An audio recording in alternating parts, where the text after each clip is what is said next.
I'm here with the great Mr. Shannon right here. Yes. All right. I appreciate Shannon coming out here. He was one of the first people that helped me get started, even doing track and field. It was his energy, his passion, and his personality that really made me continue to enjoy coaching track and field.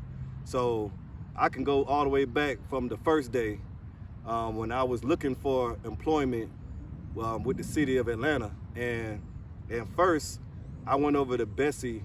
It was a lady named Keisha that was over there.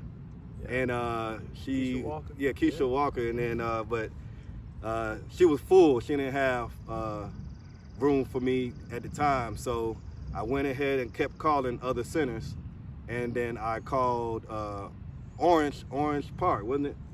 Yeah. So I called that park, and Mr. Shannon picked up the phone. Yeah. And he said the same thing. He was like, "Hey, we don't have room, but I know a place for you where somebody's retiring from Ben Hill, and you may be able to go in there and talk to Mr. Walker." I said, "Wow, this guy, he doesn't even know me from nowhere." Right. And he gave me another option. He didn't just say, "Hey, we don't got no room, see you later. Go try something, hey, go see you later." He said, "Hey, try this place out right here. I know this person." And so that's what I did. I drove up here and I told Mr. Walker, "Hey, Mr. Shannon," he told me, "Hey, we got room here." And then from that, it was a go. I started working at Ben Hill, and the sky was the limit from there. Then I started doing track, and I met him again. It's almost like that God said, "Hey, let's meet again on the track at Anderson Park." Right. And then all the ins and outs he was giving me about what's going on in the city. This is how you run a track meet. This is my team. This is how it goes. And Lightspeed. So Lightspeed. So it was us and then some other teams from the city. And then you had Track Georgia was the powerhouse at the time. Exactly. And but just being around him, watching how he coached, watching how he moved, I learned a lot of tips of hey, this is how I need to talk to the kids. I don't need to cuss and be loud and, right. and be act crazy. I can, talk to him in a nice tone and respectful tone, and he'll be able to, you can still reciprocate the same passion, the same motivation to your team by doing that. Yeah. So, but furthermore, there's so much else to say. I'm gonna let Mr. Shannon speak, and that's it. Yeah. Well, I start off, like I said, as Coach just said, and just one thing I'm gonna bring back. Yeah. Actually, it was Morningside Dunbar. Morningside, okay. That's okay. That's all right. But Orange came into play. Orange, yeah. Which was Oakland City. Oakland City first became Orange in 2015. Yeah. But yeah, it was Morningside when that call, because I had Morningside and Dunbar managing, and when I, like I say, met Coach, I realized this guy has a lot of abilities and qualities. And it would translate perfect at Ben Hill because I knew Mr. Walker so well. Yeah. So I think Mr. Walker really appreciated, me saying that. He was like, "Yeah, Coach, I need a track coach." And I think from there, it just took over that, hey, this was the perfect guy for me. Yeah. That's right. And see, the thing about it, it was fluent. I looked up to him, some other guys like Tony Hill. Those were the guys, Cleve, that was here. Harris, that really showed like, hey, this is what it's about. It's about the kids. Right. And and he was the perfect example for it. So when did you finally decide to say, okay, moving on to the next phase of your track career? It really, to be honest, it was really Morningside, the rec center. What ended up happening, they were trying to actually give the rec center to another program. There was a lady that had a 501c, and she had Springdale. Butterfly just go by. We had Springdale Elementary. She had what was the other elementary school that's out there? Yeah, I remember Springdale. In Buckhead. Can't think of the school, but she had about 3 or 4 501c schools, but she wanted Morningside because Morningside had that gym. She didn't have a gym, but she had the big old school. Yeah. And she had all these programs And it came down to the city deciding, well, we would like for you all to be her recreation. Yeah. She used your gym, your field. Exactly. And but the problem was her, she was charging like $150 a week. Yeah. And the kids in our program, the parents was $30 a week. Yeah. So I just couldn't go along with that. So I kind of made up the decision, like I said, on the 7th of October 2015, that it was kind of time for me. Well, I made the decision before the 7th, but that's when I left and decided, okay, I was gonna move on. But I had already kind of peaked Drew Charter. Yeah. I had seen them building this new school right there at 2nd Avenue, and I kept riding by, looking at it, trying to figure it out. And then I found out it was Drew Charter. The new school, Tom Cousins, one of the big developers here. They was getting ready to do this project for East Atlanta. East Lake, to revitalize it. Yeah. And the golf course right across the street. They actually built the school on the 9th tee.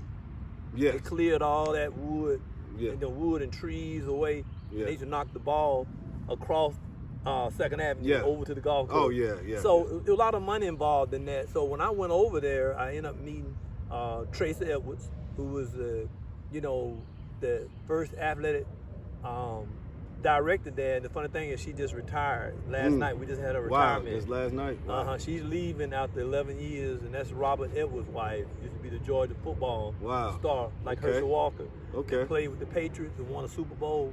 Wow. So that lady gave me the opportunity to come there and coach, and I became the girls coach first. Yeah, okay. So I was a girls coach 2016, 17, 18, 19. Wow. And then from there, I've been the boys coach ever since. So I'm like the coach. Right. Yeah, so I'm the head coach over the program, even though I don't work with Drew. Gotcha. So I'm a lay coach, so I get a chance to kick back in the day and then go practice or anything like that. Wow.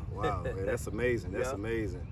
Yeah. And so I also want to appreciate you, for anybody that called, because I know you're dealing with more older kids now. Right. So I usually work with developmental kids. Yeah. So, his recommendation to our program is he has been doing that as well. So, like I said, none of this Ben Hill Tigers, it won't be, he's part of it.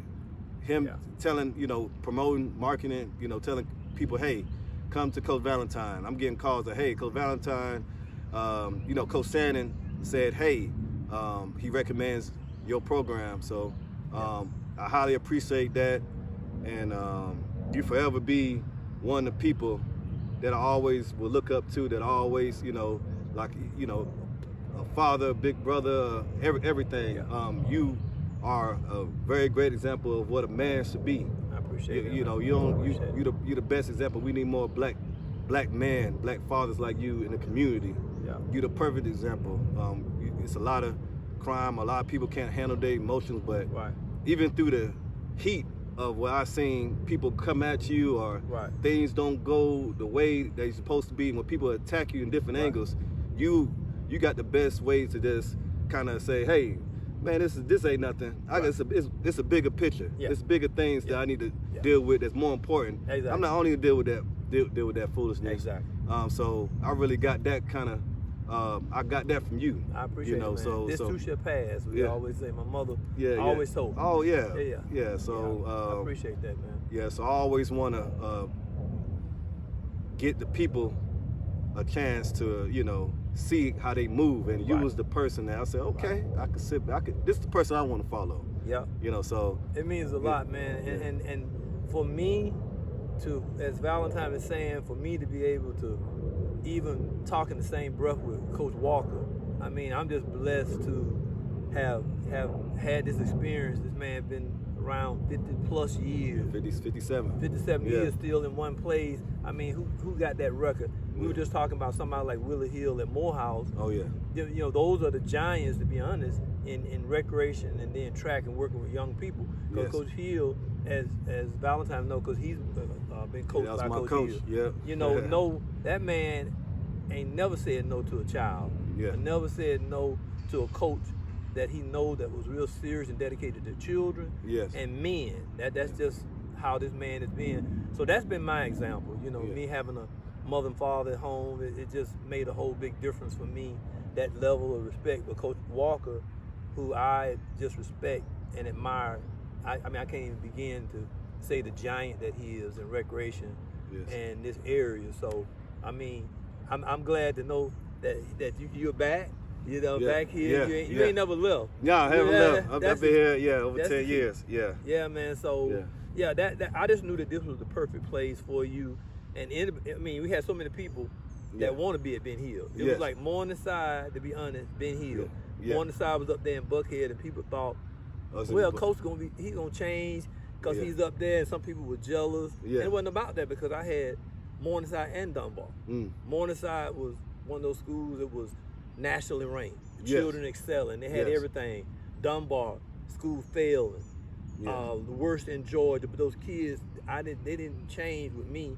I still loved them the same, but I had to go from that back to Dunbar. It was depressing to see those kids not have the same thing they had at Morningside. So that's why I think it kind of pushed me on. And then when I moved from Morningside in 2014, I went to James Orange, which was, old Oakland City, and Perkerson. So they called themselves kind of pushing me out the pasture. But it was just the reality that I went over there and still worked with Miss Bashir, and those people over there, and those coaches that was there, and still helped them try to get that program to where it could be. That's great. And like I say, to this day, the kids gonna always be my focus. You know what I'm saying? I'm always gonna want to still be around kids whenever I can to help assist them. Yes. That's amazing. So, before you get out of here, you had a big showing at the state meet this past weekend with your kids. I appreciate that, man. You said you had about there's 5 or 6 out there, and they pulled up a lot of medals and got a lot of awards. Y'all went all the way to runner up. Is that true? Second runner up at Drew Charter.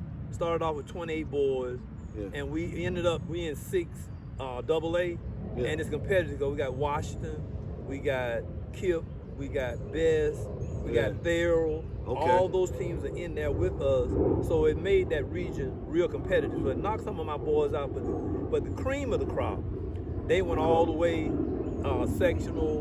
region, then sectional. And then this past Saturday, the guy that ran the state says the first time he've ever heard of 6 kids end up being second place in a state meet. And the team that won first had 22 kids. So they ended up coming in, 4th and 5th and 6th, where we was coming in number 1. We didn't do no less than second place. Won the 4x100 state. One girl, young lady, only had one girl, and she scored 28 points by herself. Wow. She won the 100 meter, sprint. She did the hurdle, broke her own 100-meter hurdle record of 13.54, and last year she was 13.93. So she smashed it and came in second behind the young lady that I want to give her a plug, because she's an Atlanta kid. I'm not sure where she went, but her name is Ryan. I think it's Ryami McDuffie. Okay. I can hardly get her name right. She's a 9th grader running a 23.5. 23.5. Wow. As a 9th grader, so she's an Atlanta project. And then, like I said, in the 200, and then in the 100, Maddie beat her in the 100, but it was a photo finish. They went 11.53, and she went 11.5. Is that the lady from Drew, the girl from Drew Hills? From Drew. Yeah, that's my high school there. Yeah. Drew Hills. Yeah. Okay. Yeah. Damn, freshman. Okay. Freshman. Yeah. So pretty good. We just had the banquet last night. The kids got the honors, but we brought the runner-up cup, but we missed about 3 points. Oh my goodness! 3 points, and I had a hurdler named Fierro Simpson that moved up from the 8th grade that ended up cracking his tailbone playing 7-on-7 football, and he did the 300 hurdles and the 100. And he usually plays second, third. That could have easily been 15 points just by him. Yes. So it's just how God and how things shape up, and I accept it. Run up. Hey, that's amazing. That shows your coaching. I appreciate because it takes a lot to just keep that core together and put them in the right position. People don't know you got to put them in the right races to even score those points. You can't just throw anything out there and expect to get points. You got to put them in the right position and make sure, okay, this is their best race. This is their best event. That's right. And they would want me to say it. So that's Drew Charter, back-to-back state AA champion. So they talking about they going for a three-peat next year. Okay, So we'll okay. Hey, congratulations, man. I appreciate it. So once again, you know, we'll chop it up again. Yes. Like I said, this is Mr. Shannon. Hero in the community. I appreciate We're gonna keep showing love to these people, so that's the goal. So that's right. Once again, we'll see y'all until next time. All right. All right. Peace. All right, thanks, Coach. Yeah. Appreciate you. Yes.